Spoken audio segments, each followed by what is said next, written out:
Hello, everybody, and welcome to a very admittedly late edition of Best and Worst Films of 2024. I didn't mean to be this late, but to be fair, I've had a few things on my mind, most notably stuff involving being very sick at the early start of the year, games and so on, you know, work, all the rest of that sort of thing. I've been ready since... How long would you say? Yeah, I know. And... you know, well, you know, maybe I should have shaved before I started. I don't know. At best, I might look like JD Vance, or at worst, I might look like weirdos of 4chan who go on and talk about nuking their fridges or whatever. Oh no, not that slow girl. Alright, well, there we go, and thank you back everyone for watching, and sorry for being really late, and I promise it will not be this late next year. Next time we'll make it in around June. Probably, and to be fair, there's not been that many exciting movies coming out so far this year, so I think... yeah, not being too bad. Anyway, so let's cut the crap and start.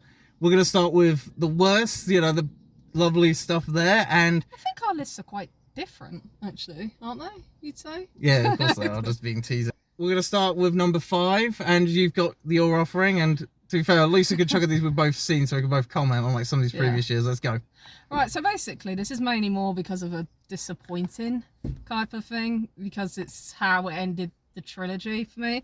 But Venom Last Dance. Now, I love Venom as a character. He's my favourite villain ever. Well, they sort of made him into an anti-hero in like the films, as you all know, but hey ho. Right, but the thing is, with the film, the way it was done, I just sat there and I thought, oh god, it was sort of just a bit, I can't find the word. I felt it was slow. Naff? That's a bit harsh, maybe. Yeah, but naff seems a way to describe it, and I felt a bit dull. And yeah, I appreciate the comedic value of it, because that's obviously Marvel's I think that was way too much of that, though, if you don't mind me saying. There's a certain amount that you can do with something like that, but then other times you can't. You know what I mean? Yeah, I do. Or shouldn't, really.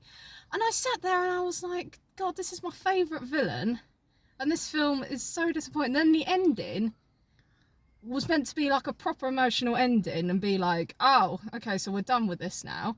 The Sony verse, I think it's called, regarding Marvel is now done and dusted, so they're now sort of... One can only hope. Yeah, that's what I've heard. So that's what came out recently. Yeah. So I assume they're finishing. And these were the best films in that thing, which isn't saying very much. Definitely. My favourite one had to have been that second Venom, Let There Be Carnage. That was the best one of the three, by a country mile. Tom Hardy was brilliant, as usual, in my opinion. It's just the plot was really poor, I think, and it just made it so boring. So boring. Like, I don't know, Stephen Graham was in it, and I'm not entirely sure why he was there. Well, give him something a little bit light after adolescence. Or I'm not going to go into that because I've already written an article about it somewhere else. Yeah. I don't know, it's just mainly, it's on the worst because just of how disappointed I was. Mm-hmm. I understand why the ending had to be there, right? It had to be the way it was. I'm only doing it because of spoilers. I'm only saying it like that. Oh yeah, I forgot to mention spoilers, guys, for films that are like nearly a year old, but that's to be fair, my end rather than anyone else's. Okay, right. So should I spoil it or no?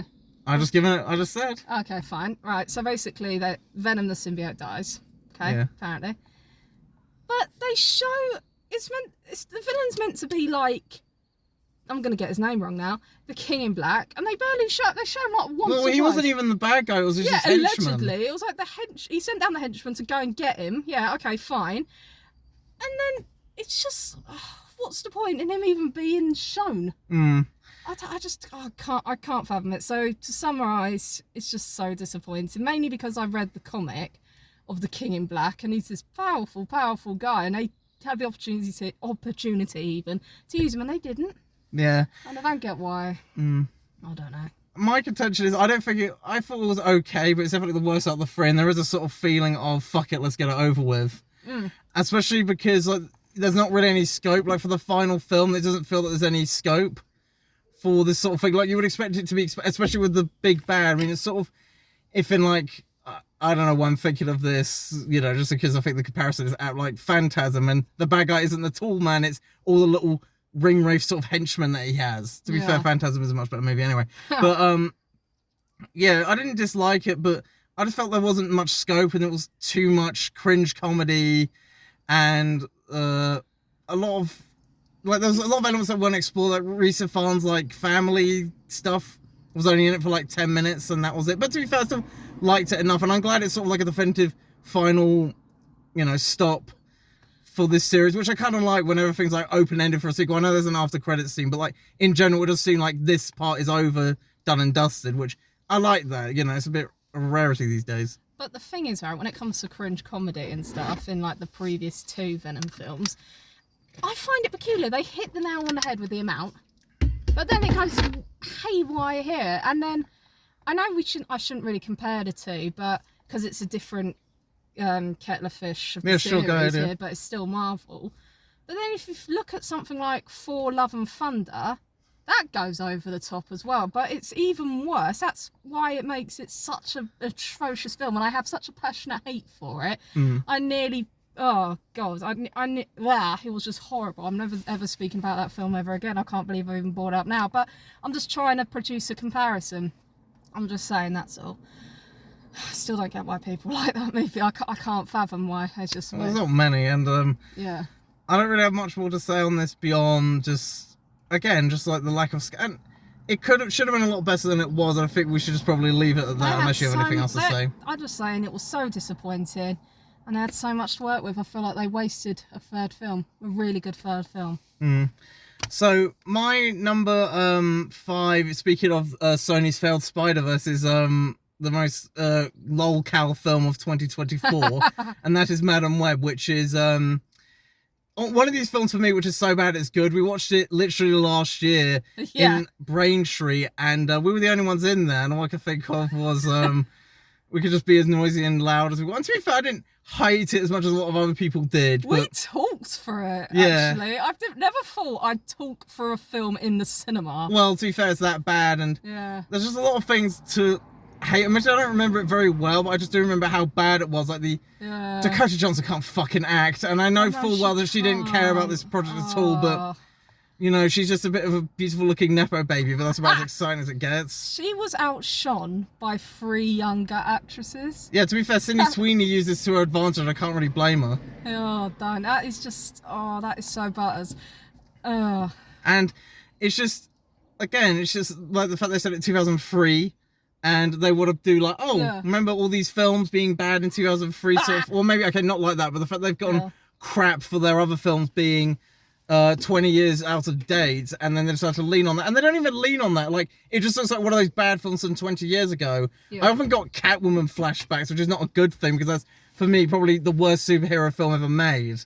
Still. Sure. Not the worst comic book movie ever made for me personally, but still the worst superhero film ever made. I got a lot of flashbacks, especially when the things are bringing it back to life or whatever it is. Oh, darn. And it's just very...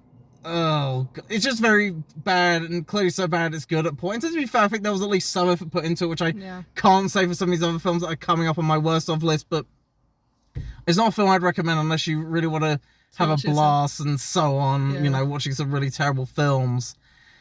What was the famous line that they made fun of at the Oscars? Like, they knew it was such a, about, I can't remember what it is. If anyone wants to dunk it down below or tell people watching, then... Yeah, please do. Honestly, that's going to annoy me. We can look it up later, but it's just not a very good film. It's not well acted. And it's just so preposterous from what I remember. And the only really nice thing I can say about it has a really good Cranberry song at the end of it. And it's just like, again, with the case of Dakota Johnson, like Madam Web in the comics, from what I remember, is that she's an older woman. I don't know why you get Dakota Johnson, who's only, he's not even like, he's only slightly older than I am, I think. Just to put it I don't know. Like, she was born in 89, I think. So she's slightly older than I am. But, yeah, and again, this is not like the worst film ever and all the rest of it, but it's just not very good. I'm trying to think if there's anything else like a pinpoint beyond the fact that it's really badly written. And it's so cringe, yes. And the bad guy is a bit ridiculous and shit. And they dubbed his voice. I didn't know that. They did what? They apparently dubbed his voice. Why? Well, I don't know. And this is a highly acclaimed foreign actor in these films. So in films like, I think A Prophet is one was called in 2009. Good to know he needed the Hollywood money. And I don't think I have much to say beyond the fact that maybe a lot of the current administration of America is not going to like this because one of the children, don't you remember, is an illegal alien. Oh, of course. Yeah, which, to be fair, I don't, I wasn't sure where to go with that. We all get demonetized. Don't be a naughty boy. Anyway, just beyond that, it's just not very good, and I'll just leave it there. And to be fair, at least this is like the most entertaining out of all the ones I'm going to mention. The rest of them, I think, pissed me off a little bit too much. Anyway, number 4. Number 4 is the most boring out of this bunch. Literally, Juror 2. I know you said Juror 3 then, I don't know why. Juror 2, right. What do I say about this without just going? I'm Toni Collette. It was... Nicholas Hoult can carry it. Why can't she? She's been in American movies for 20 years and she has a ridiculous accent. I don't understand, right? You were talking to me about her, this woman. I could tell she wasn't an American. Well, she's not tuning the scenery in Hereditary. I could tell she wasn't an American. And I was looking at her, and I'm like, and then I had to ask you, where is this woman from? She's Australian. Exactly, right? And she's been in American movies for 20 plus years. Why is she doing that accent so poorly? Again, Nicholas Hoult carries himself well, and he's, not an American either. And the plot is awful. So, yeah, it is. Right, so basically, if you haven't seen this film, this guy is on a jury, right? And Nicholas Hoult, right? Okay. Renfeld. Okay. Mad Max Fury Road. Yeah. And the guy on trial is accused of killing his girlfriend by running her over, and she goes over the side and whatever, blah blah blah. Boring. And then he sits there and he thinks, oh my god, I might have killed her. It might have been me or whatever. I thought it was him. That's the point. No. Right. Okay. That's what he starts thinking, right? That's what he starts thinking. And then he realises, it was me, right? Okay. And good premise, admittedly. Right? Going, okay. But then the film continues, right? Yeah. And the jury obviously have to go and discuss it. And obviously you'd think now, oh, he's going to push for guilty and just have it done with, obviously. Which admittedly he eventually does. Yeah, okay. Which is a bit of a cheap ending, but we'll get to that. Yeah. But then all of a sudden he goes, okay, how about we think of ways as to why he's not guilty? Why? And then we end up sitting there for an extra, how long would you say? I want to say 20 minutes, but it felt like a week, right? 20 minutes watching these people discuss. And then there's this other woman saying, look, I want to go home to my kids. Why do I have to keep coming back here every day listening to your schmill? Yes, right? Yeah. Okay. Why'd I have to come back here listening to this? Then this other guy turns around and starts talking about his life, going... The scout leader or whoever it was, the one with the beard. See, I can't remember any of these people's names. That's well, I don't think they have names in the film, or maybe I'm just, forgetting too, because I don't give a shit. Right, and he's like, oh, but what if no? God, I sound like a misanthrope. Yeah. It's like... that's when I detached myself. I just sat there and I went, yeah, I'm not really bothered anymore. And then even when the verdict was read out, he wasn't there because his wife had given birth. Yeah. So, yeah, bye then, all done. Oh, okay then. Bye then. Just, ludicrous really. That's the summary. Lots of love for me. I didn't dislike it. I thought it was goodish, but, I can see why Warner Bros. Were not particularly keen to give this, a wide release. Because my contention is, the story just sort of, cops out with sort of, a cheap, ambiguous ending. And it makes this film completely unrewatchable, so to speak, because, now we have a guy in Nicholas Hoult who happily throws some guy under the bus in order to, I understand he has a reason for throwing him under the bus, but it doesn't make him any less of a douchebag. And it's like... What a better twist would have been is that he was paranoid. Yeah, well, they kept it ambiguous. To be fair, something like Anatomy of a Fall, I know you weren't the biggest fan of that, but to be fair, at least it was smart enough to keep it ambiguous, and that's a much better courtroom drama, even though it has a similar problem to this, which I think both are very televisual, if you know what I mean. They don't feel like proper films. Exactly. They feel like something you'd watch on, at least in this case, BBC One. Yeah. And I'm not trying to be insulting, I'm just saying... Or if they were actually, bringing up that point, if it was a 3-episode series or something like they do on BBC One nowadays, I think it might have been a little bit better, but the plot was still dull. Yeah, it is a very dull plot, yeah. Give me a second, yeah, we'll go. It's very... I think it's a great premise that's slightly squandered, and I think it's a waste of a good cast in many ways, especially J.K. Simmons, who's given nothing to do, and he's like out by the 40-minute mark. Would you say? Yeah, I think so.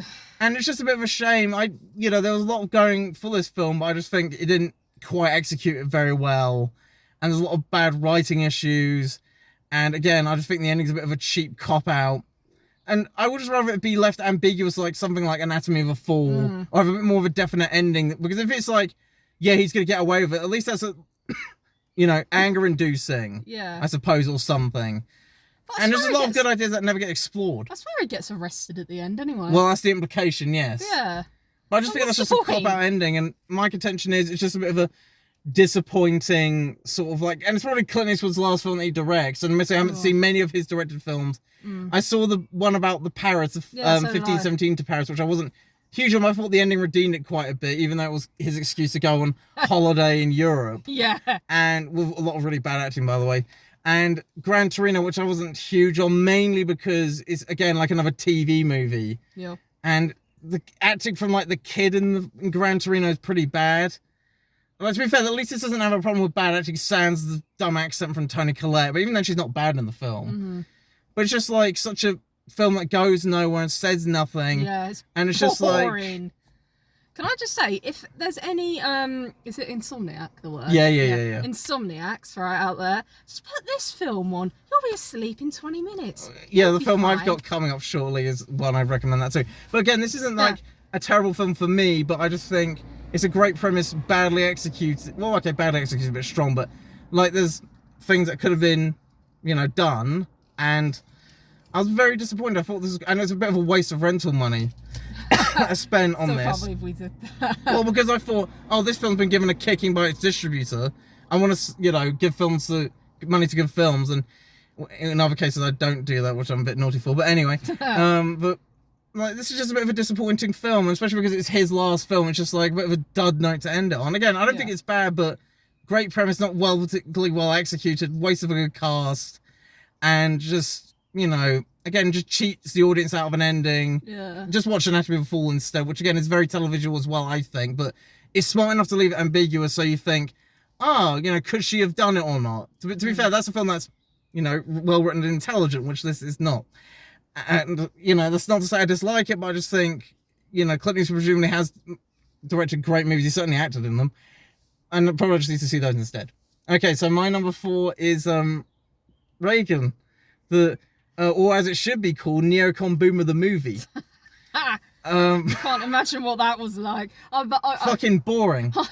I can imagine. Very televisual as well, and it looks like the cinematography is really flat and lifeless, just like pretty much everything else in the movie. I can imagine it was directed by a guy who has a shrine of him in like his closet. Well, they treat him like a god, for fuck's sake. It's like that Family Guy joke. Yeah. And again, this isn't to sneer at any reactionaries out there. I'm not saying anything to that, but you know what I'm referring to. I'm not saying he's a bad president. But I'd rather this film have a little bit more of a brain in its head as opposed to he's the god amongst men. And it's just really boring. And the thing about it is it's just like a greatest hits collection of his life. Yeah. Like you get like little tidbits, but it doesn't really ever impact him at all. Yeah. Like, it's hagiographic. Yeah. And it's very, nothing really impacts us. We see what happens in his life, but we don't know how it impacts him. And there's a lot of stuff that's not shown, which I think is pretty bad. Yeah. Like, for instance, there's a part where they're talking about Jimmy Carter's America and how terrible it is in the late 70s. Like, why? But they don't show how bad it is. Like, I'm just meant to take their word on it and go, okay. Like propaganda, if anything, though. Well, to be fair, I'm not saying Jimmy Carter was like great. Rest in peace, though, to be fair. But. I'd rather be 100 or something, didn't he? Yeah. Yeah. I'd rather at least see how bad, his America apparently was, because, I'm 20 years removed from that. But they don't show any of this stuff. Instead, you're just meant to take it as read, which I don't want to be rude, but I think anyone under the age of 40 is going to be a little bit like, what? Or any foreign nationals for that matter. Yeah. Who, don't live in, I guess, Israel or Egypt. Thanks for the deal, Mr. Carter. But anyway, it's just like, this is just really bad. And, there's no, like, dramatic weight to any of it. I mean, even when he's, there's the point where he's shot. Oh, yeah? Yeah, 1981, they show that.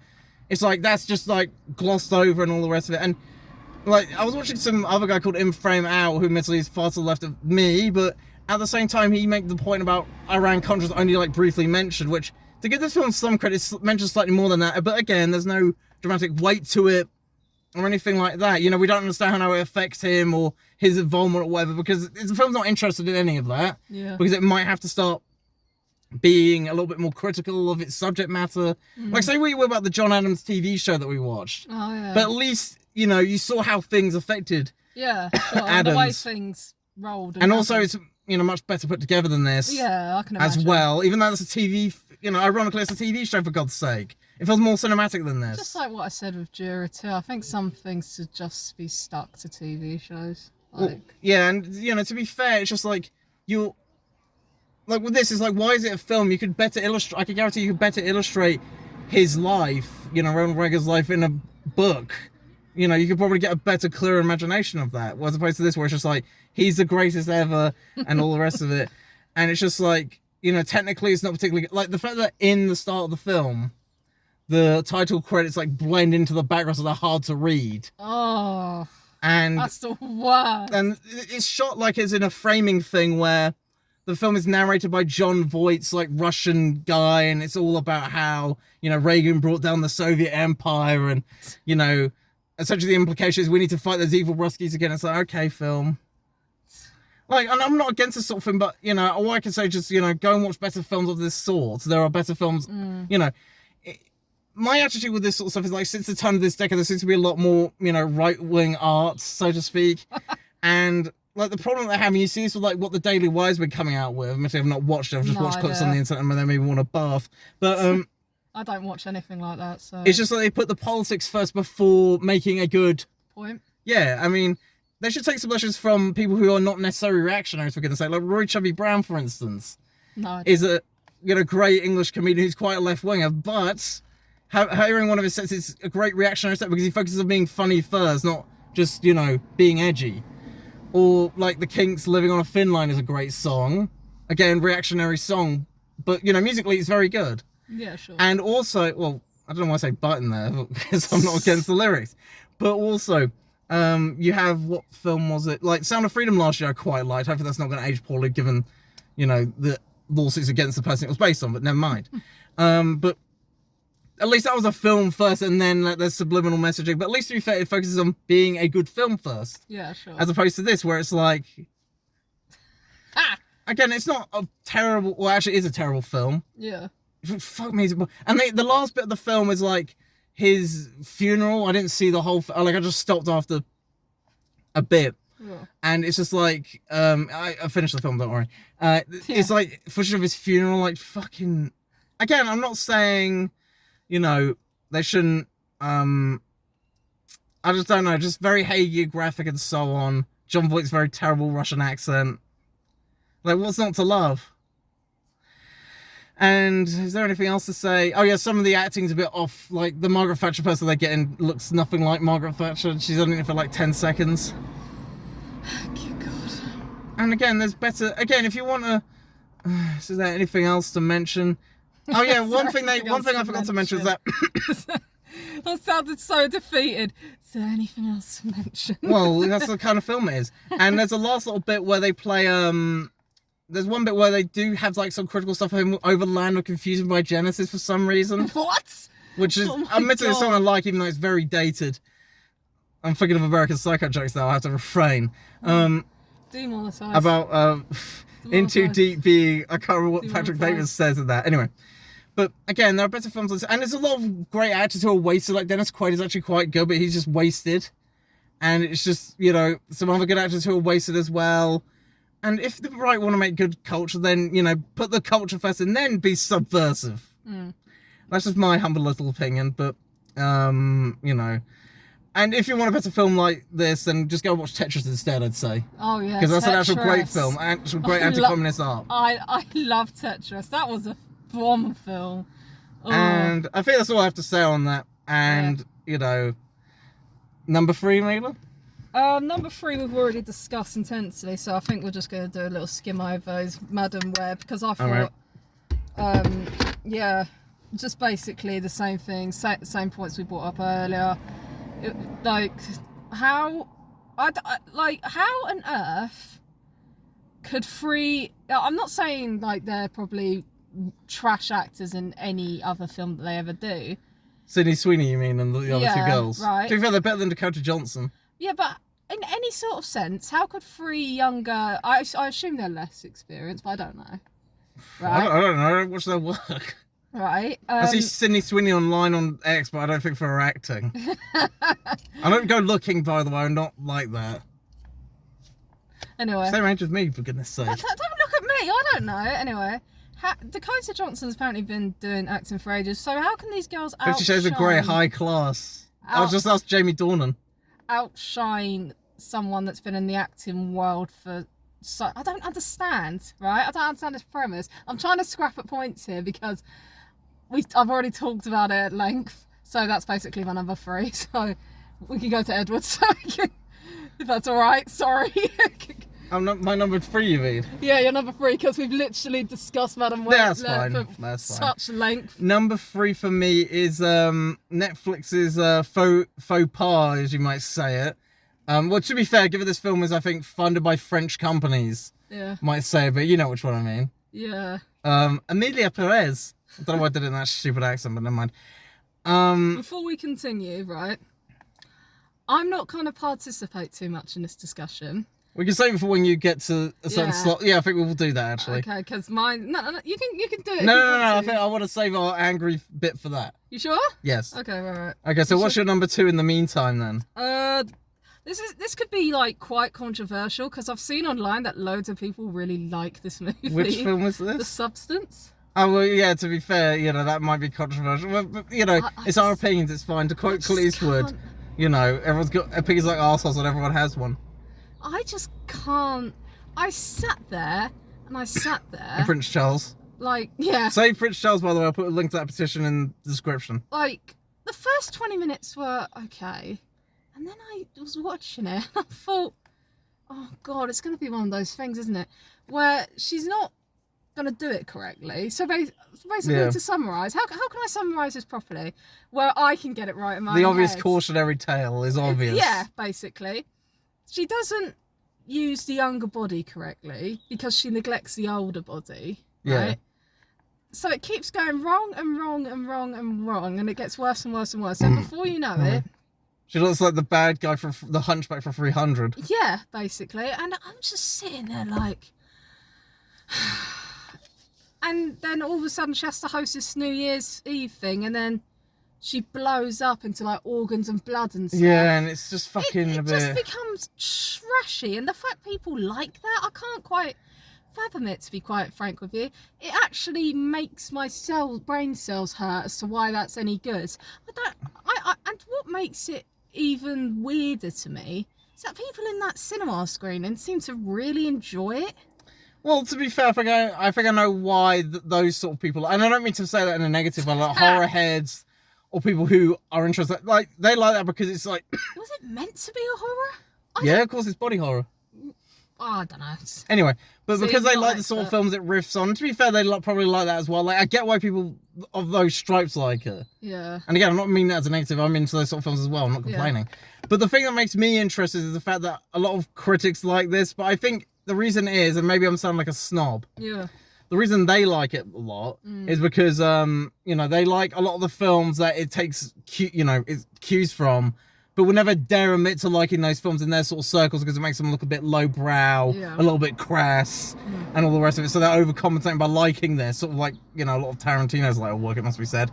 And also it must be interesting. One thing that's interesting, how many sort of normies, to put it lightly, dig this. Like, I have friends at work who like this film, which I think is a bit interesting, given the fact that they will probably never like, say, a lot of David Cronenberg films, for instance, which are much better, by the way. Go watch Scanners. Yeah. But the thing is, Demi Moore and the girl who plays Margaret something. I know what you mean. Very good. Yeah. I'm not going to dispute that. Everyone else, I was not a fan of. Dennis Quaid appeared for the second time. I just sat there and I went, no thanks, not interested. I've had enough. And then when it came to like the last half an hour, I said, I don't want to do this anymore. Yeah, my contention with I stayed, obviously. This film is, I don't think it's bad, but it's not subtle in any way. Oh, it was shit. Like, there were parts where Edwards. There were parts of the allegory where it didn't work, most notably when like the younger one literally gets a Diet Coke and it turns into a literal Coke commercial. Like, I get what the fuck, yeah, haha.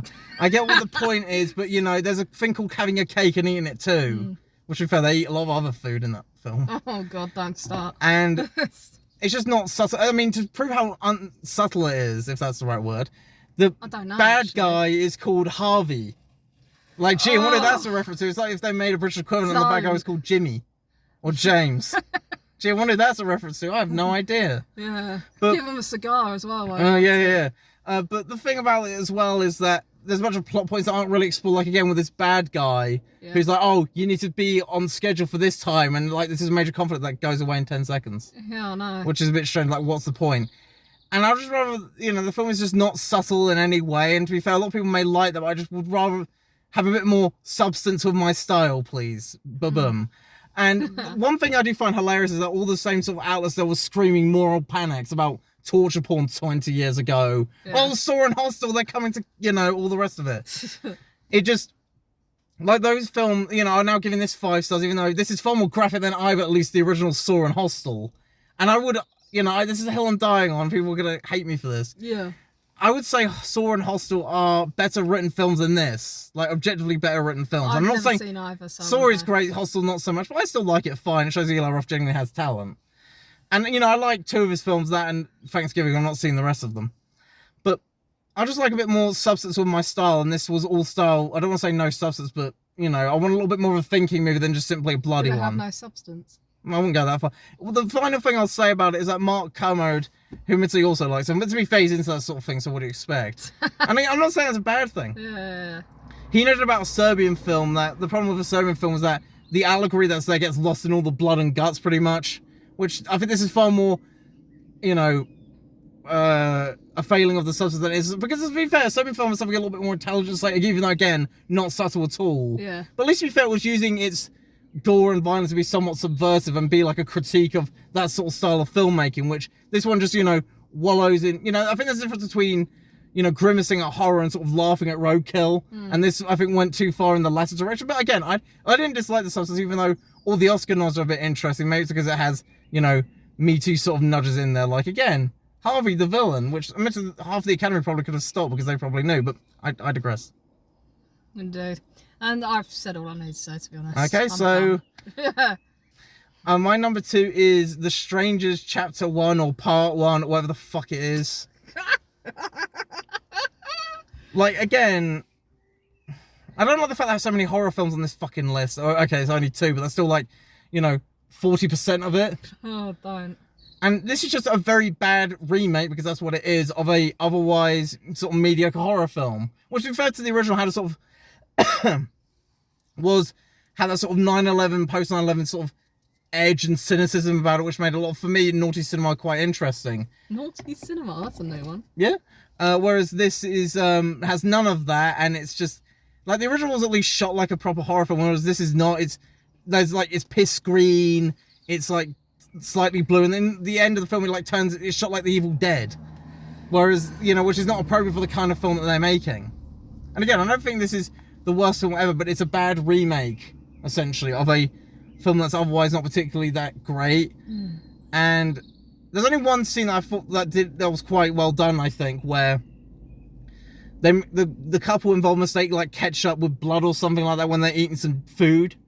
And that was an actually quite effective scene, but the rest of it I thought was just a bit crap, and the characters making stupid decisions, blah, blah, blah. The traditional horror thing, like, what was it? Decisions like, oh, let's go hide here. No, bitch, let's go get a phone and help. Was it like that sort of thing? Well, sort of, but not quite that bad. Oh. And the fact that, again, like the original, has the weird plot hole of how these people were able to break into the house, even though there's no doors open or anything. Blah, blah, blah. And it looks cheap. It's shot in... It's set in Oregon, of all places, you know, which is weird because they were doing the whole thing about the evil redneck town. Even, you know, because the characters get sneered at because they're vegans or vegetarians, I can't remember which. And, you know, they're all evil, wicked, you know, whiteies, I guess, if you want to put it like that. But it's showing, you know, the setting is Oregon for some reason. I mean, it's sort of like a Bible Belt sort of place. Right. Like, why? I don't get why they didn't shoot in the South then. Or, you know, not shoot in the South, set in the South. And that never really comes up ever again. Like, that's the sort of a theme for 30 minutes and they drop it. Like, I understand these sort of films have been picking, at, like, redneck country for decades now. I mean, to just prove my point, if you want to watch a film and find out who's the villains, just look for the Confederate flag. I mean, they don't have a Confederate flag in this film, but, Too controversial to these days have a Confederate flag in a movie. Well, to be fair, usually when they have that in a film, they're usually the bad guys. But in this case, it's like the bad guys, or, a cross in the backyard is pretty much good enough, especially if it's based on a Stephen King story. But, it's just like, this is set in Oregon for some odd reason. I don't know why Oregon, especially because they shoot in Slovakia. Yeah. Well, I don't know why Slovakia, and I think the actual people who play the strangers with crappy masks, it's, actually, they're actually Slovakia. I don't know why. Maybe it's cheap to shoot there, but why? I don't get why the setting is in Oregon. I guess I didn't want to be too obvious, but everything about this, all like the evil mechanics. Editor's very upset about this Oregon thing, as you can tell. Which is a bit of a fucking, like, why introduce stuff and then not do anything with it? Like, again, this film was just lazy and sloppy all over the place. Very bad remake of a not particularly great film. Unlike number one, which is the opposite issue of, well, not the opposite issue, but a great film with a very inferior remake. And it's one of the worst Hollywood films I've seen in years, and you'll see what it is when it comes up. Anyway, you're number one. It's got to be, my number one is Amelia, Perez, and nothing that I've seen this year is worse than that. I'm sorry, but okay, right, I'm gonna start I'll start small and then I'll work my way through. It shouldn't have been a musical, firstly. I don't know why it was a musical. Selena Gomez, I'm gonna try and not put a swear word in every sentence. Selena Gomez can sing. Yeah. Right? She can sing and she can dance. I've seen her perform. Right? Okay, right. She can sing and she can dance. Okay? So why all of a sudden is she in a film and her voice sounds like someone has rammed something down her throat, like a tube, right? And then she can't sing anymore. She's now singing, I don't know, right? I can't even describe it. She's singing like she's got something rammed down her throat, basically. I don't know how the hell that's happened. And then she ends up doing this dance sequence, right? And I wouldn't even describe it as a dance sequence. It's basically going like this. You feel that's probably meant to be part of the point, but... Come on, like, help That's probably, to be fair, meant to be the point, but... Oh, it's rubbish, right? And then... Okay, and then we've got the plot point, which is, I can't even remember what his what Emilia Perez's original name was. Pablo Escobar, El Chapo. But El Chapo's son. The idea, I call it an idea, because I'm not calling it a plot, because it's that ghastly that I'm not even going there. It's a stupid fucking plot. This guy, right, I'm calling him a guy first, but I know... Well, yeah, to be fair, that's the context of the story. Yeah, I know, okay. Yeah, we know. Right, we're doing it, I'm saying it to not offend. Well, you'd be more offended by watching this fucking film than anything else. To be honest, right? I mean, compared to what I just said about The Strangers, for fuck's sake. But this guy kidnaps a lawyer. For some reason. Okay. And then he says, right, I want to transition into a woman. Okay. Kidnap a doctor then. Or kidnap or pay one of his buddies to go and investigate. Right. Surely kidnapping a lawyer is a bit suspect. Yeah. And this guy turned out to be this top, would you say, gangster, criminal? I don't know. He's a cartel head. Yeah, he's a cartel head. Again, I'm pretty right? sure those people have connections in Mexico. It's pretty much what they do. And I can't compute this, right? The Cray twins have to hire a lawyer. So this lawyer travels to Thailand, I think it was. Charles Bronson once said. Right. I think it was Thailand. It's Thailand, Israel, and I can't remember the other country. Which again, maybe they wanted to go on holiday. My mind was so messed up by that point. I just couldn't quite fit. I don't know why. I was still trying to figure out the point. I don't know why holiday to Israel, mind you. As to why they had Selena Gomez in the film. I think she's a producer, but I could be wrong on that. Oh fuck! All right. Anyway. I'm pretty sure that comes with strings attached. Okay. Right. Anyway. So she's gone to all these different places where they have AI singing as part of the songs, which really drove me round the bend, right? This really drove me around the bend. AI singing, and that film won Oscars. Not many of them, to be fair. Don't care. Still won Oscars. Wicked should have won the Oscars, but that's for another conversation, right? I can't fathom this. Anyway, so she's travelling to all these different places.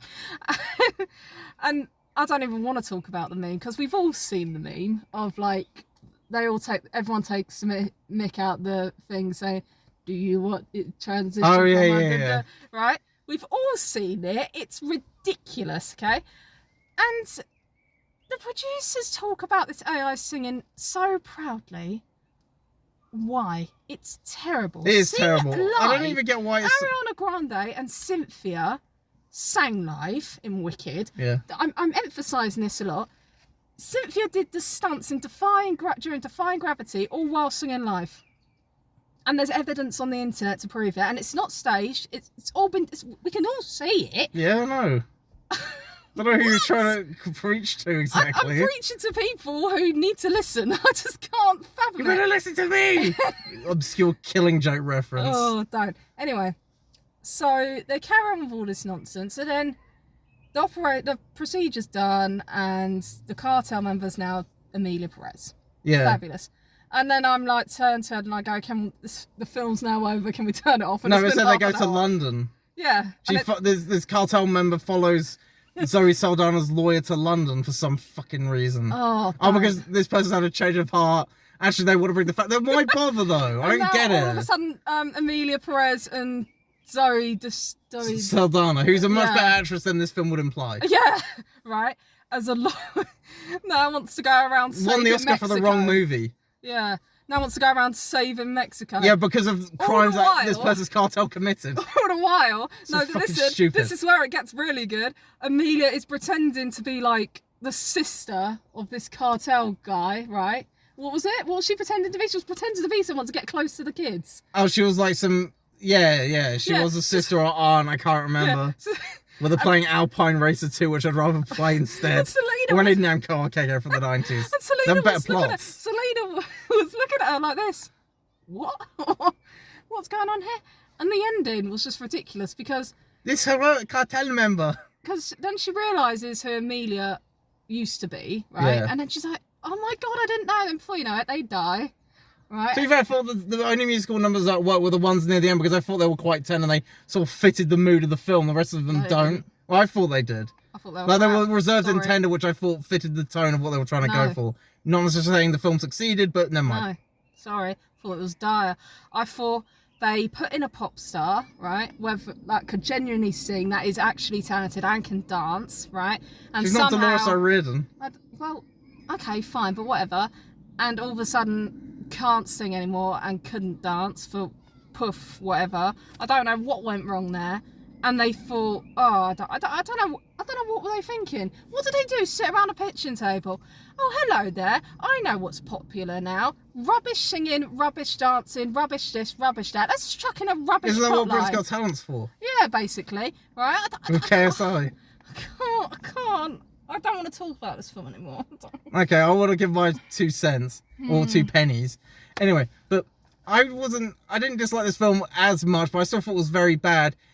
Again, because the plot is ridiculous. Oh, I want to transition and then, actually I miss my family and I want to go back to Mexico where I could easily be, trapped and Because spied he on. faked his own death so he could transition in the first and they go to place. Switzerland and then back to like, then what's the point then? I don't get it. You might as well have cut out that 10 minutes where they're doing that whole Switzerland thing. And what's even funnier is so the lawyer could move to America, right? Move to London, I Move thought. to London, sorry, I beg your pardon. Right, move to London. Idiot. Come on. No, that's fine. Right, move to London. Right, this guy had paid her loads of money to help her out with all that. Yeah, I know, yeah. So she sat there laughing, going, yes, I've got all this money now. And this Emilia Perez just appears out of nowhere. Yeah, and I thought... I can't do it There's anymore. other issues as well, most notably production-wise. Like, this got nominated for, like, Best Cinematography at a good chunk of award shows. Like, how? This film is... When it's at night, it's shot like shit. Like, the contrast is very bad. It looks like anything. Expendables 4. Like, even, like, Winnie the Pooh, Blood and Honey got shooting at night right. Like, what's this fucking doing? And also, the musical numbers don't work and they don't fit the film, except for the last two, which I thought were quite nice. Because they fit. If someone can sing in it, I just can't. Yeah, and it's just can't let that go. It's just a mess and it's all over the place. And the dramatic stuff doesn't... Because the characters are unlikable as well. Like, this I hated cartel everyone. member who throws their family under the bus. I've never watched a film where I hate everyone in it. I don't think. Maybe I have. They throw their cartel members under the bus. She throws her family under the bus. Yeah. And then, actually, I want to spend time with them. And, you know, where people could be put in mortal danger. Then what the and, you know, everyone's just a bit of a douchebag. Yeah. It's all like I guess, Bret Easton Ellis novel where he would have a bunch of unlikable characters meant to be poking fun. Yeah. Whereas this is actually dead serious. Yeah. And just, also, I think, like, it's just a mess and it's all over the place. You know, girl boss, you know, lawyer who does nothing. And the musical numbers feel really out of place. And again, the only reason I think this had a lot of nominations at the Oscars, you know, more than a good chunk of other better films, is because it had the right politics. It was, you know, transgender lead, it had, you know, shot in Mexico, set in Mexico, sorry, foreign language film, like, yeah, see, let's stick it to the evil orange bad man. And then, unfortunately, the person who plays, Perez couldn't keep their mouth shut on social media for 5 minutes, apparently. Oops! See, the thing is... Can't remember I made a very good joke about that at the Oscars, to be fair. The thing is, I don't care that it's a transgender lead. Well, I don't either, to be fair. That's not the point. Just the issue is, with the plot, with everyone that was used in it, I think it's just... What they've done here is just stupid. That's the only word it be described. Stupid. And I never want to see this film again, talk about it again. And if Selena Gomez does choose that in a musical again, then tell them, for God's sake, do not do AI singing and to use her voice properly. Christ alive. Okay, that's your number one. My one is the worst film of last year. And I hate this fucking thing because not only is it bad on its own, but it ruins... No, it doesn't ruin. It's a really bad remake of a really great original film. And that film is the Crow remake. Because it is a remake. Why else is it there? Oh, fuck. That's a good start. Like, Amelia Perez may be bad. Actually, no. What I should say is that this film is worse than every other film on the list, and I'll say why. At least Madam Web is bad, but at least it's so bad it's good. This is not. Reagan is at least just boring and inoffensive, whereas this is not inoffensive at all. Amelia Perez may be a bad, hot mess, but at least it tries something to be different, whereas this is just fucking lazy. Really? Well, you've not seen it. No, I'm talking about your description. And The Strangers Chapter 1 is a bad remake of a not particularly great film, whereas this is a bad remake of a great film, that being The Crow, the 1994 Brandon Lee film, which is, I wouldn't say one of the best films ever made, obviously, but it's still a great comic book movie, very influential, probably the most 90s movie ever made. And it's so good and so well done, and, you know, followed by a bunch of crap sequels, I'm told. And this is, and it's, to be fair, it's one of the few films I've ever been to recently where people applauded. The first one was Sound of Freedom, the second one was when I watched the original Crow in the Prince Charles Cinema last year. I think it might have been this time last year, actually. But it's a great film with style and panache, but also a layer of humanity as well. Like, you have the little kid character and the sense of sort of redemption. And it's just a great film, really. Again, a little bit more stylish, but at least, to be fair, there's something to it. This remake has fucking none of that. Like, there's not much I can say I really like. That the acting is pretty much atrocious from everybody, sans Twigs and sans Danny Houston, but, you know, to be fair, he's a good character actor in anything, really. Again, it's the second time in 2 years in a row where he's been in a worst off thing. He was also in Marlowe last year, but at least Marlowe was boring. Whereas this is just a bit, you know, like, fuck Rupert, whatever his name is, who directed this. You know, the guy who's most famous for cheating on, who broke up Robert Pattinson's and Christian Stewart's. Yes. Yeah, that's the thing he's most famous for, because his films had nothing to say. But this is just a very bad film. Just, it looks like shit. It looks like like a Calvin Klein ad for, like, Madam Web was a bad comic book movie from 20 years ago. That's the feel. Whereas this is like a bad, it looks like a bad Calvin Klein commercial from 10 years ago. Like, there's bits of it where it just, like the bit where they're sitting on the rocks or whatever, it looks like a Calvin Klein commercial. And love that shit. It's just very badly written as well. And again, cinematography just looks like shit. It looks like there's Vaseline on the camera quite a lot of the time. And it's just really unpleasant and sadistic for no reason. Like, the best bit of this for that is the opera house scene where he goes on this violent killing spree. Like, it's pretty, and it could have worked very nice because they contrast him murdering all these people with, what do you call it, some opera that's going on. And that could have worked, except they made it's just him going around killing people. and there's no wit or humour to any of it. It's just him being a violent arsehole. And there's a cruel and disgusting sort of sadism to it too. And I couldn't put my finger on why I viciously hated that scene until I watched Jeremy John's review of it, where he politely noted that he's just killing a bunch of innocent people who had nothing to do with, him and Shelley's death, Eric Draven's death. Whereas in the original, the Brandon Lee version, he would, there's that bit, I can't remember which bit it is, when in the warehouse, I think it is, and he's like saying, oh, I only want that guy, the rest of you can go, and he gives them a chance to leave. Whereas this guy just kills people straight up. And just a needlessly nasty and violent. I mean, even that scene in The Substance is nothing compared to how fucking needless and tasteless this is.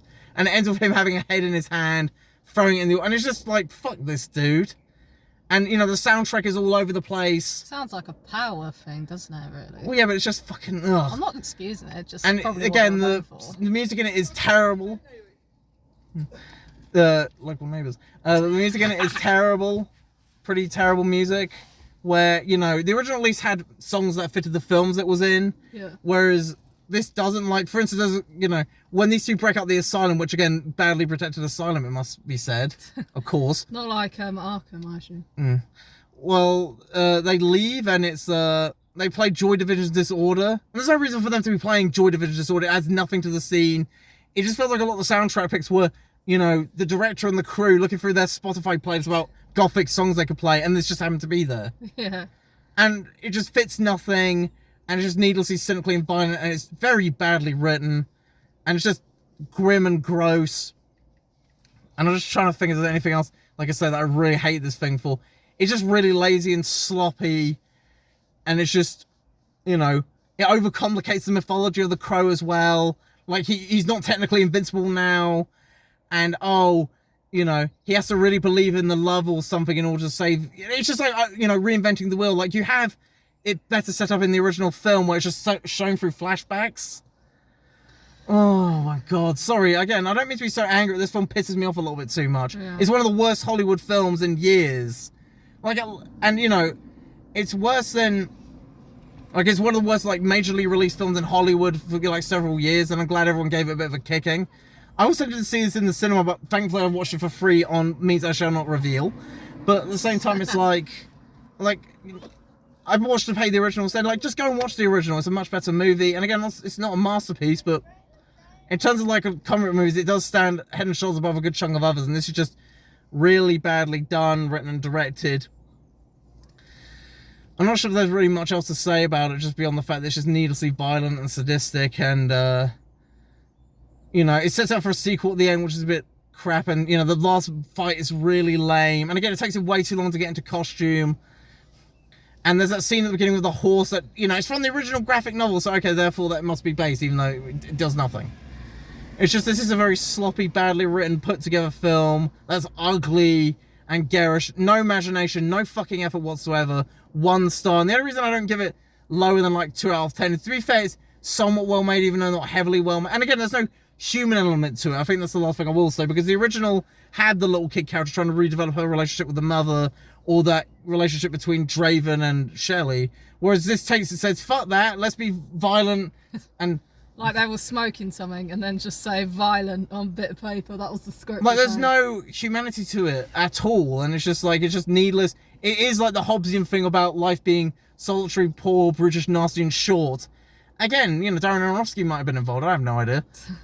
Like, fuck this fucking film. I don't want to talk about it anymore. So that's the most angry I've ever got at one of these films, but never mind. Okay, so now it's the best of, and this shouldn't be as long, I don't think, because, we're in a good jolly mood, and it's nice.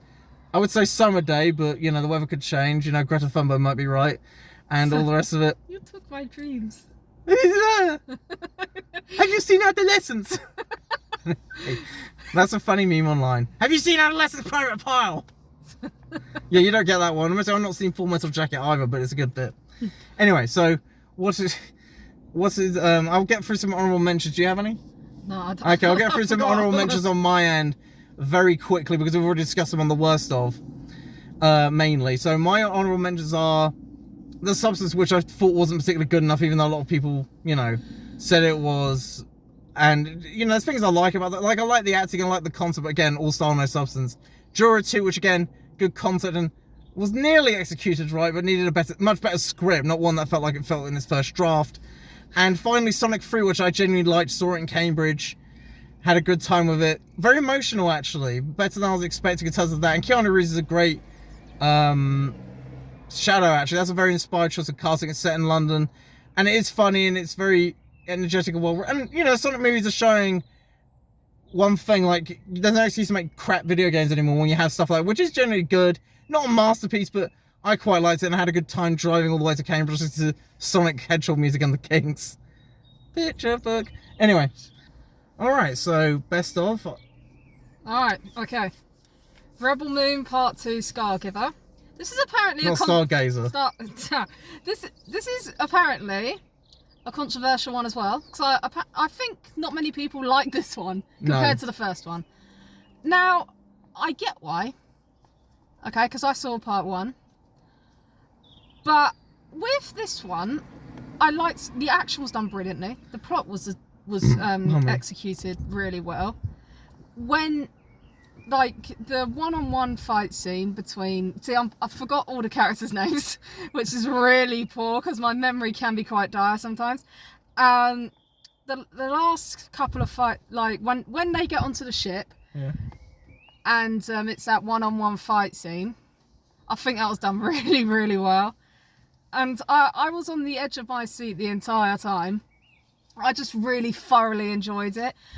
And I think the from the first film, Part 1, to Part 2, I think that transition was done really well, because sometimes between those kind of films it can be done rather poorly, and I feel like it's been executed really well.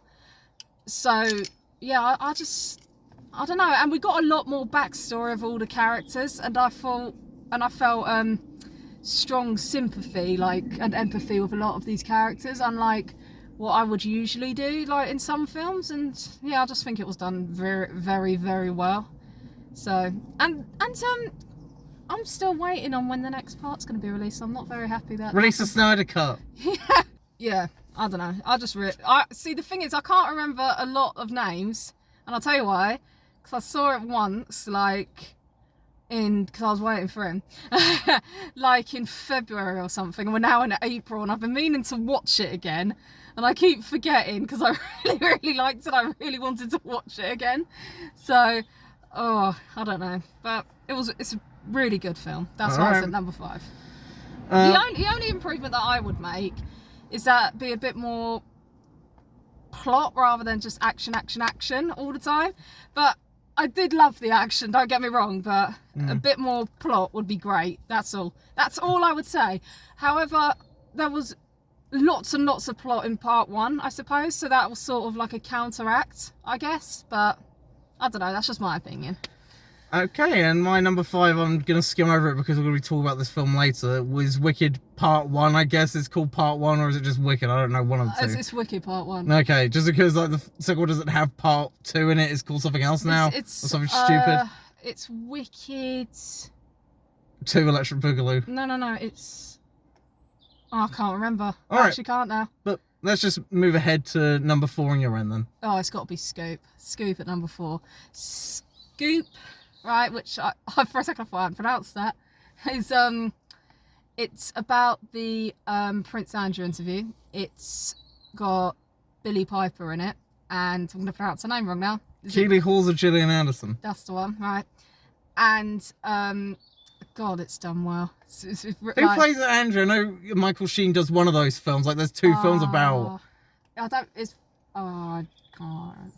Right, I can't remember who plays Prince Andrew, but... I know Michael Sheen does it in one of those films, but, you know, he plays everybody. The way it was done was really well as well. Like, it was also super interesting because I know some of it's for dramatic effect, right? But if this is true, then this is brilliant, right? Did you watch the interview live, like the actual interview? I swear you lot watched it live. Yeah, we've seen the interview. But if this part's true, then this is so fascinating to me. So apparently the journalist, the way they got the interview... Emily Maitlis. Yeah, was that they kept contacting the... I want to say she was the press secretary, but let's just go with it. The press secretary back and forth a lot, right, to try and see if they could get him to do the interview, even though he kept going, no. And then the press secretary and the assistant rehearsed it with him. Yeah. And yet, then during the interview, she ended up interrupting it and telling him about, oh, this is where you really were on the day. And that's what got it. That's what made them all sit and look at each other going, oh, is he lying? Was he lying? Or something. I don't even know why he did it in the first place. Like, he was obviously not going to be looking good knowing he was a friend with, you know, probably the most infamous I don't know why they agreed for billionaire in the him world. to do the interview. Well, just maybe just to clear his name, so to speak, even though now it's ended up with him, and you know, not being... apparently she got the sack for it, I think. Emily Maitlis. Yeah, I think so. I thought she was on the BBC for a few more years after that. What? No, not the press secretary. Oh, I see. Probably right. Yeah, I think she got a sack for it. All right. But no, it was so interesting. Like, maybe it was for dramatic effect, but if that is true, then that is so fascinating to me. Because a lot of them on Andrew's side were so against the interview in the first place. Yeah, because he wasn't come out of it. What the fuck? But Andrew was like, oh, I'll do it, yeah. Oh, really? Will you? Really? In Woking. Yeah.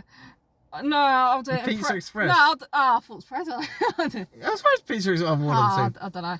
If I ever go there, it's sort of like the Sokol special. We're getting another thing involving pizza and paedophiles. Paedophile pizza. Yeah. Except not the pizza case. Can we have the Sokol special? Or what's the name? There is Sokol, just Sokol. Yeah. If I'm ever in Connecticut for whatever fucking reason, I'll do that. But, you know, be a bit coy about it because I'll probably tell her to fuck off.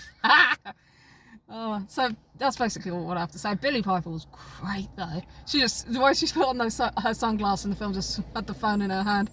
I just thought that was really awesome. I don't know why I pointed that out. The only thing I would say about this film, I've not seen it, is that I just find it interesting that they make films about the interview, but not the actual victims, which I would say allegedly he did the stuff, even though it's very obviously he's very probably guilty. I've only heard the interview through a Dreading show. You should watch that as well. Well, to be fair, I've heard the interview and I think it's a sham. I know it's a sham. It's obvious to me he is. I can't say he is guilty because I think that's against the law. Me saying that explicitly, but you know, he is clearly. I would say he is 100% guilty. And to be fair, I'd rather focus more on the victims I've ever seen who don't seem to really have had a voice beyond Miss Joffrey. Is that her name? Which again, she should have exposure. For God's sake, that's not one. I'm not saying. Oh, she should be quiet. Yeah. No, no. And one thing I would say, I don't want to sound like a bit rude or chauvinist. Yeah. And I find it interesting that Gillian Anderson's actually genuinely very beautiful, I think. And they made us look slightly ugly in order for her to play Emily Maitlis, who I actually saw at a certain political conference. I don't know how she managed to get in beyond being a judge. She's not even... Well, she's a journalist, Edward. Yeah. That might have helped. Yeah. In, like, the... I'm not sure I should say what conference it was, but whatever. But... I have nothing more to say. And my number 4 is, again, because we're discussing it a little later, is Deadpool Wolverine, which, again, we're just going to let that slide because we're going to be discussing it later. There's no point in, like, labouring over it now, in my opinion. Yep. Number 3? Number 3 is Code 8 Part 2. So it starts out as, I'm going to get his name wrong probably, Robbie Amell's character comes out of prison after everything that happened in Code 8. And then Stephen Amell's character pulls up next to him in the car, and he's trying to sort of be like, how are you doing? And he's like, I went to prison because of you, which is true, right? Stephen should have got locked up as well. Stephen's character. He's be saving what city is it in Arrow? Stalin City. Right? And he's like, oh come, and he's like, no, go away. Right, so basically he told him to sod off, which is fair. If you've seen Code 8, you'd know what I mean, right? I would be telling him to do one and all. And so then he starts finding it hard to get a job and stuff, but then it comes out that the police have become more corrupt, and then an incident happens, and it turns out Stephen has taken over the city, basically, and it all kicks off. Right, okay. Then Robbie's ended up getting involved, and it all spirals. Is this all set in the future or something? I'm not seeing Code 8, okay. Right. Because they all have powers and stuff. Oh, I see. And stuff like that. Whereas? Shut up. Anyway, like I say, Stephen and Robbie are brilliant again. The plot's done well again. Everything's just done brilliantly again.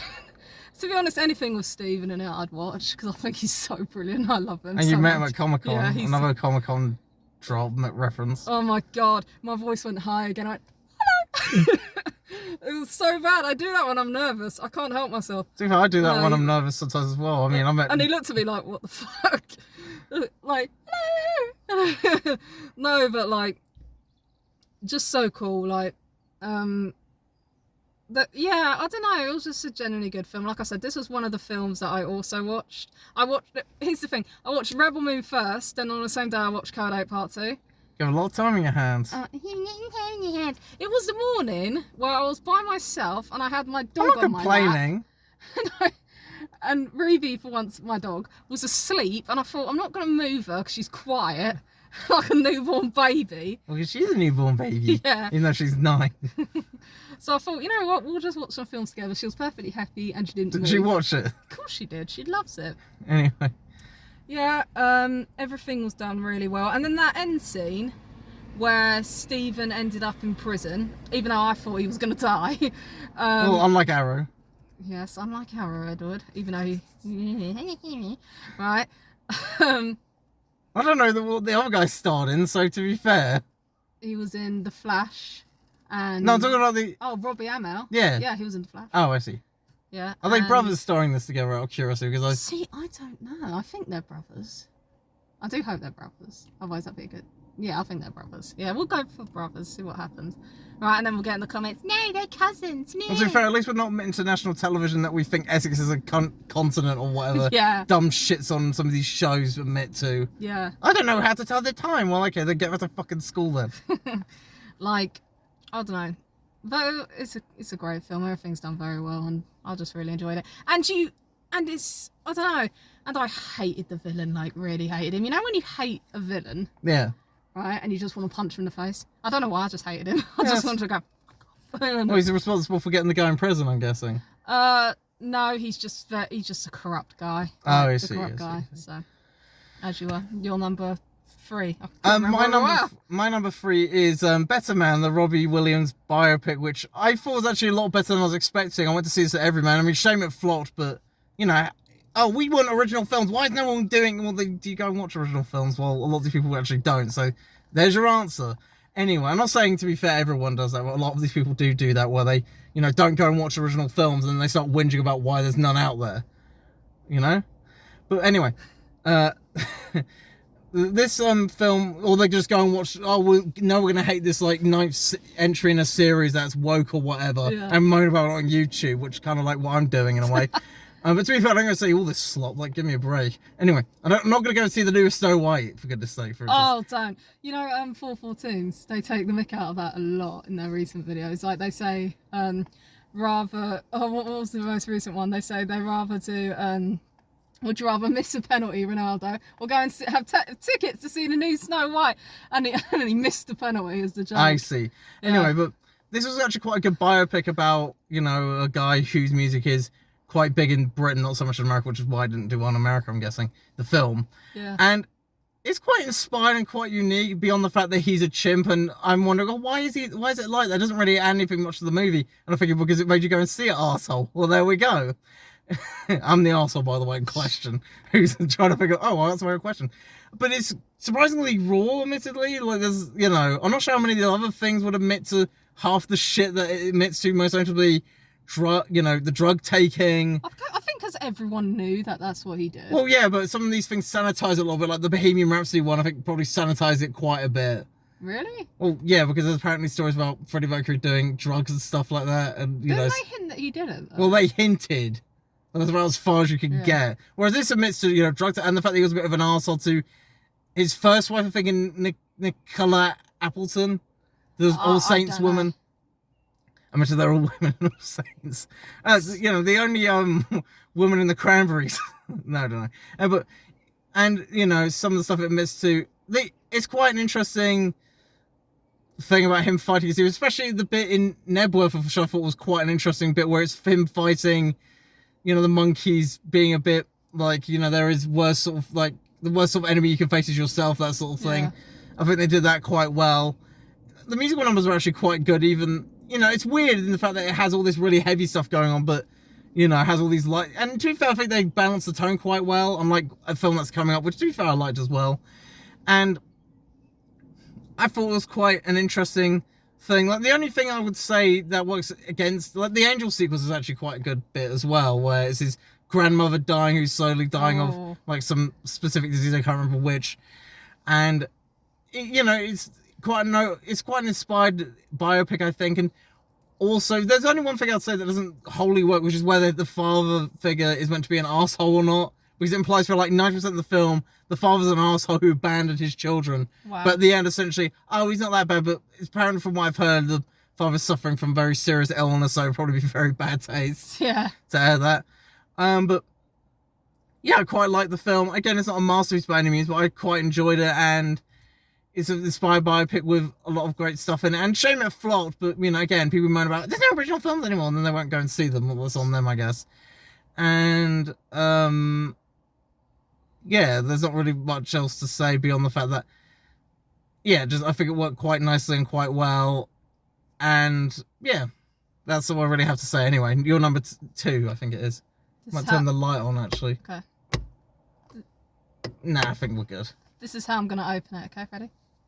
3, 2, 1. Bye, bye, bye. Deadpool and Wolverine. If you get it, you know. Oh my god. Right, okay.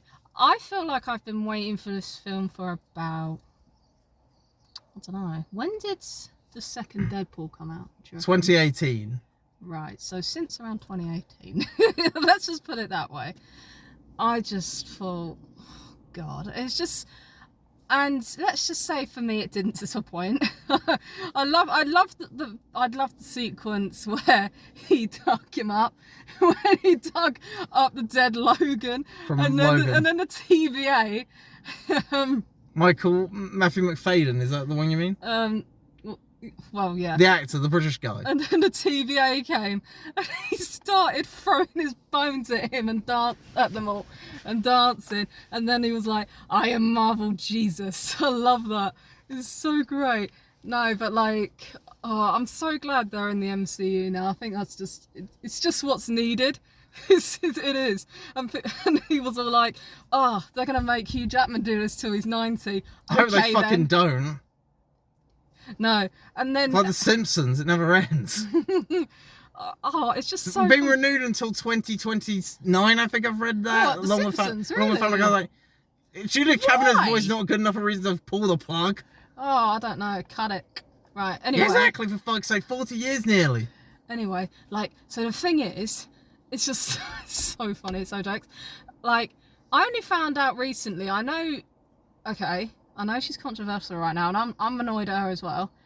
His wife was in it, right? She was the female Deadpool, I think. Apparently apparently she's in it. I don't know if that's true. I think she's in it, right? I know there's How's your bump? Yeah, that's disgusting behaviour. Yeah, I know it's disgusting behaviour. Really vile. From an untalented person. And I think that's evil, but it's a very good idea to have that female Deadpool in there. I thought that was a brilliant idea. It's just a shame who they got to play it. And everything that happened in it as well. That one of the end scenes where Wolverine was willing to sacrifice himself, and then so was Deadpool. They were sort of arguing about it. I thought it was really good, and I really enjoyed it. And then when the head of the TVA was like, they're both gone, and then what was it he shouted again? He was I honestly don't remember. I haven't seen the film about like 6 months. And then the both of them just walked out. It was like, fuck. I don't know, I just really like the film, and yeah, I need to watch that film again. It's on Disney Plus now, and I'm so excited. I'm just going to sit down, I'm just going to go like this throughout the entire movie and sing the song, and Edward will probably be in the room, and he'll be rolling his eyes and going, for fuck's sake. Why don't you watch, I don't know. No, it's just a really great film, and I've been waiting for this film. What year are we in now? 2025. But it came out in 2024. Yeah, but I was sitting in the cinema saying I've been waiting for this film because it's 2024 for like 6 years, and it didn't disappoint at all. Sorry, excuse me, and I'm just so happy.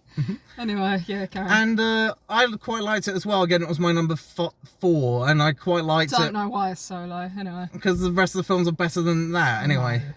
You haven't seen any of them. Well, you're wrong. To be fair, you probably hate what number 1 is. Okay. Because you're not into arty horror. That's a bit of a giveaway. Okay. Anyway, but I like this quite a bit. I mean, the thing I quite liked about it was a nice sort of, you know, ending to sort of Fox Marvel and sort of like pre 2010 Marvel where they had all these characters come back. I'm a bit surprised they got Wesley Snipes back to play Blade. Oh, God. Which, you know, hopefully he is going to remain the one Blade. I forgot to mention all that. Yeah. I'm a bit surprised at some of the people they got back, but, you know, it's quite nice.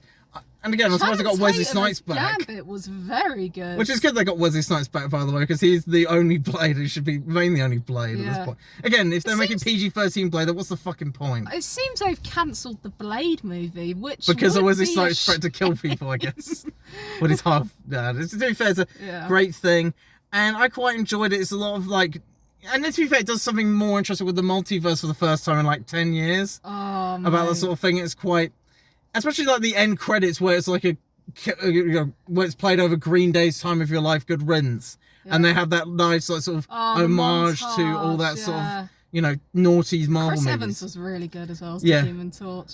And even though I will concede that there are things like, I do find it interesting this film is essentially written by Gen X Redditors for Gen X Redditors, not like complaining about that. I just find that, especially all the sort of edgy humour about anti-woke stuff, especially because I swear the main actress in it, Emma Corrin, is, you know, has some relation to that, but I'm not going to get into that now. But, you know, it's quite good.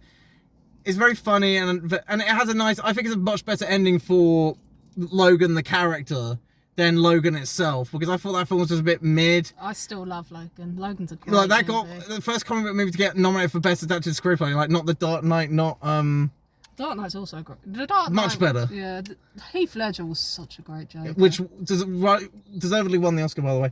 And I just think it's very fun. It's very funny, and the action's good, and it's, to be fair, very inspired and a lot of fun. And hopefully this is the last time Hugh Jackman appears as Wolverine, because it's a much better send-off. We don't need another. I don't you know, think just it will be. And like, it's very much a definite end, especially the credits, which, you know, it's clearly like a love letter to these films. I think it works very nicely. So, Hugh, that's it.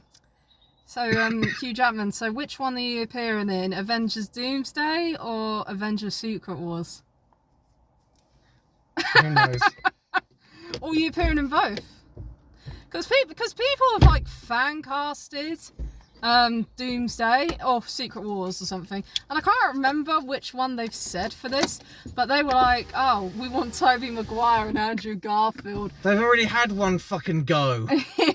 In like, I can't remember which one it was. I want to say Secret Wars, but I don't think Not that's Holy right. Wars, the punishment due. Yeah. And then that whole announcement thing, apparently there's more. Well, you wanted more? That's See, basically do you get it. that? Yeah, that's basically it. Apparently there's going to be more. I don't know who they're going to fit in. There's actually all the X-Men in there. Michael Caine. Right? And I don't know who else is going to be there. Like, I don't know. Apparently there was something with Helen Mirren. Apparently Hayley Steinfeld accidentally gave something away the other day. Not Tom Holland this time. No, there was something about, she's doing a film of hers coming out called Sinners or something. Oh yeah, the vampire one. Yeah. With Denzel Washington's son in it. Yeah, Michael Jordan, was that his name? No, No. the basketball player. Yeah, the basketball player. What's his name, Michael? John David, I think it was. Oh. John David What's Washington. the guy's name, the lead? Michael something. That's where it's John David. But I'm not going to get involved in a scrap. It's not the time for that. Let's continue. We have a mission from God. Anyway, yeah, someone asked something along the lines of, what's Kate Bishop's next film, or what's she doing next? Is she in a new Marvel project? And she went like this. And then so It could have been anything. And I don't know, people are saying she's given something away. I don't know. She's not saying characters have been killed. I mean, I think there's a bit of a gulf of difference between her and Tom Holland. God, that's so funny. Oh dear. Anyway, you did your number 2, didn't you? Actually, funnily enough, my number 2 is a great little indie film that won big at the Oscars, and rightly so, Anora, which I think is actually a very great film, which I saw at Prince Charles after it won Best Picture, and therefore the whole room became full. Yeah. And before that was like 2-3 people there, and you know, then after that the booking got full. And I quite liked the film quite a lot. I didn't think I was going to, but it's a bit I will concede, a bit uneven tonally, because it's mainly just like a weird sort of sex comedy throughout most of it, of then trying to find this dumb Russian who's married this American, I don't want to get the sex work, I think is, because I don't want to actually get the, I don't want to get it wrong, because I don't want to look like I'm being rude or insulting. Yeah. And also one of the two, and she's been sort of curtailed into these hijinks, and it's a mostly really good comedy for the most part, which I didn't expect to be quite as funny as it was. Like, I was genuinely a bit surprised that like the whole Kermode 6 laugh test was passed in like the first like hour, which is quite good. And but the thing that really makes Anora great for me personally is that by the end, when it's clear that this Russian has pretty much, pardon the pun, screwed her over. Yeah. And that he was essentially being some playboy, and the family of this Russian child treat her like shit. Mm-hmm. It's like you genuinely feel really sorry for her, especially in that last scene where she's like bawling over this life she's could have had that's been sort of snatched from her. And that's what I'm going, well, actually, this is a great film.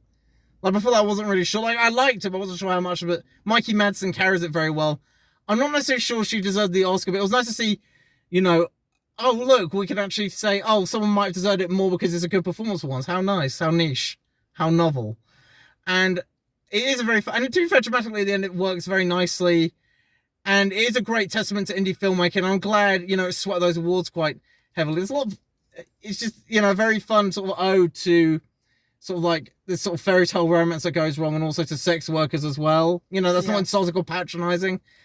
And it's shot very nicely too. And I think, well done to Sean Baker. And I am going to get the Criterion Collection edition when it comes out in this country in May. And it's nice to see a Best Picture winner, when they actually deserved it for once, especially an indie film. And well done to actually the Academy for getting it right for once in the last 10 years in terms of Best Picture. And, good, well done to the little indie film that could, I guess. Hope more in the future. Anyway, what's your number one then? It's time to try to find gravity. Wicked, part 1. Oh my god. This is undescribably, fantastically brilliant. I love this movie. It's just so good. Like, the casting was just so on point. Ariana Grande and Who can actually act? Wow.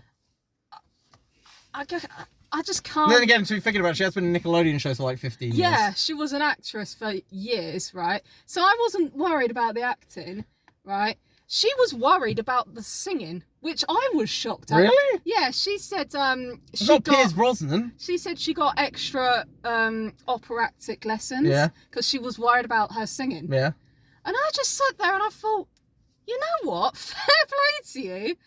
Absolutely going for it. And the only reason I keep saying her first name only, it doesn't matter. We know who we're talking about. It's because I can't pronounce her last name. Cynthia Evero, I think, isn't it? I thought it was Erivo, sorry. Right. Okay. See, I get it fucking wrong. Okay. As Elphaba, Mommy, sorry. that's the best choice you could have ever made. The list. All right. Okay. Let me throw you the couple names out there who auditioned. Leah Michelle from Glee. Really? Yeah. She would have fit the witch well. Lady Gaga. Yeah. And there was 2 other people who I can't remember now. How random. And apparently, Leah was devastated. Well, no one likes her in Hollywood, I don't think. I thought she would be a bit of a bitch. Right? Okay. She was like, this is my role. I've been wanting to play it for years. Okay? That's serious. That's what I've heard. Right? I don't. If it's true. If it's maybe not Blake true, Lively went up for as well. If it's not true, please say in the comments. But apparently, that's what's been said that she said. So it's like a he said, she said, whatever said thing, right? But it does sound like something she'd say. You know what I mean? But the songs were done to perfection. Oh, Jonathan Bailey. Who was he again? The knight, not the knight, the fucking horse guy. The prince. Yeah, him. He was brilliant. Oh my god. Wow. He sung beautifully. His dancing was well done. It's just everything was well done. Wow. The way him and Ariana Grande in that scene when they were walking around the map, that was so funny. He was like, I can't remember what I was looking for. She's like, may I help you find something? Link, link, or someone. Just, oh my god. It was just excellent. Like, I can't think one bad thing about that movie. I actually can't. But then again, I've always loved Wicked, so I might be a bit biased. But if the film had been bad, I would have slated it, right? This would have been a very different video because I would have been so angry. Worse than The Crow. Yeah, right? I would have been fuming. I would have picked up the phone. Worse than Amelia Perez. Yeah, exactly, right? I would have been so angry, but it was done brilliantly. And by the way, I've just remembered what the second film is called. I think it's called Wicked for Good. What? Wicked for Good. Okay. Yeah, I think that's what it's called. Yeah. Okay. But yeah, like God, it's just that second part is gonna be mind blowing. I have just so weird, but I'm just so up for it. I'm so ready. It's like it's coming out in November and yeah, we're gonna go and see it. Probably be on the list next year when we do it in June next year. Yeah, where? Who knows? Anyway. Yeah, go on. I quite like this film as well. Where was it again on yours? Number 5. Ugh, ridiculous. And the reason it's just because for me, it's like a good film that gets great because Defying Gravity, which to be fair is the best part of the theatre show as well. I think you'd agree with that. Yeah, Defying Gravity is an iconic song. Yeah, that's the best part. And then when this film goes from for me good to great, and to be fair, the fact she sings live and does stunts is incredible for me. Which is when I was talking about Amelia Perez earlier, is why it makes me so cross. Yeah, I get it. And to be fair, this is, I quite enjoyed it. And I like the fact that it's, they actually bothered to do it properly where they actually hired people who can act and sing. Yes, and they did it live. And the person who plays Elphaba, I'm going to butcher the name as well, so I'm not even going to bother. Yeah.